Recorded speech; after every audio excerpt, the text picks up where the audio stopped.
All right. Oh shit. I don't know what happened there. But hey guys, gonna show you a little something I did in my 2003 Silverado here. This was originally, when I bought it, an LS package, and it came with cloth seats and a cloth interior, but as you can see, it doesn't have a cloth interior. It has leather seats right now. And I converted it, and it wasn't too hard to do, but I mean, it took a lot of work, it took a lot of time, but it's not working completely yet. I'm going to tell you a little bit of the kinks I had, and I'll also tell you of whose video I found that you can learn how to do this if you ever want to do this. But anyways, I got these out of a Yukon. It has the foot pedal. In the Yukons, they were, so fancy that you could move backward. I do not have that feature, so it won't work at all, but I have obviously leather seats. I do not have memory seats. It works with, stock LS package when you plug things in and rewire a little bit. But with this, it does not have the memory. The computer is not programmed, I guess, correctly or something to have memory seats. So, but the heated seats still work, but I don't really care about memory seats. I just want heated seats work. But anyways, the issue right now, and I can actually show you, can't really see down there, never mind. But the issue right now is that when you turn on the heated seat on this side, might have to turn the... Right now, it turns on, but in a second here, this side is going to turn off. And that is because one of the top heat pad, I think both of the heat pads were out. I replaced the bottom heat pad today, but that didn't fix it. So now it must be the top heat pad, but I got a new one ordered for the top. So that should be replaced. But this is probably going to turn off here right quick. That side works completely good, but I don't know how long. Usually when I say it's gonna turn off, then it don't turn off, you know what I mean? Oh, come on. But anyways, another issue I was having is that seat wasn't working, and the side panel on that side is also broken. But if I were to turn on that seat right now, I know for sure this one would click off, and that shouldn't happen. But I'm gonna do that right now, just to prove to you guys that it's going to do it. See? Yep. See, this side turned off. So that's because the top heat pad is burnt. I just replaced the bottom heat pad.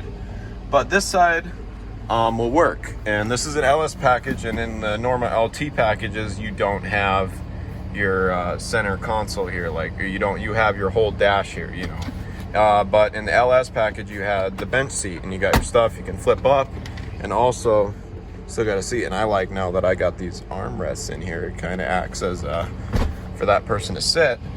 But the way that you have to do this, you can't use your stock wiring harness in your LS package that plugs into your seats. You need to go and get one from an LT package, and this can be probably the most difficult part of doing all this, because it's either you have to go to scrap yards and you have to hot wire seats and reverse them backwards. If you know how to do it, you can do it. And you got to reverse them backwards to get to the bolts, and then you got to undo the bolts. You got to pull the seats out and get them out. You also want to make sure everything's working in the seats. I mean, I've had so many problems. It's actually pretty hard to do in the end, but see, that one stays on, and this one takes a little bit to get warm. But also, this seat, although it doesn't, we got full forward maneuverability, backward, upward, we got all lumbar as well. But yeah, I don't know how it might not look that well in a kind of a black interior because it had cloth seats, but I chose gray just because it was easier. I was really lucky to find this extended gray leather that came out of a GMC 2004 2500, I think. But I got that, and this is a seat out of Yukon. This might be out of a Silverado or a Yukon. I think this is the Yukon. That might be out of Silverado, actually. Or not a Silverado, Suburban. And yeah, I just, the wire harness, you have to rewire. It's the part that connects over here. So you have to take your stock wire harness that plugs up underneath here. And on the Yukon, that if you go and get it out underneath, it connects to both seats. You have to get it out and unplug it, take out the carpet of the vehicle you're scrapping or at a junkyard or whatever, and grab it. And if you're gonna take any seats with it too, you know, you could take, if you're gonna do it, you might as well get the whole interior and all the parts you need. But you need the whole wire harness, and then you snip your bit on your original wire harness in your LS vehicle, and then you line up the wires on the new, I'll turn off my truck here now, but you line up the wires on the new connector, and they you put them together, and it should, you just plug them in the seats, and it should work.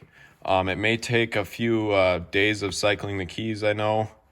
I know I've kind of been all over the place, but I'm going to link the video that you should watch to learn how to do this. But yeah, kind of cool project I've been working on.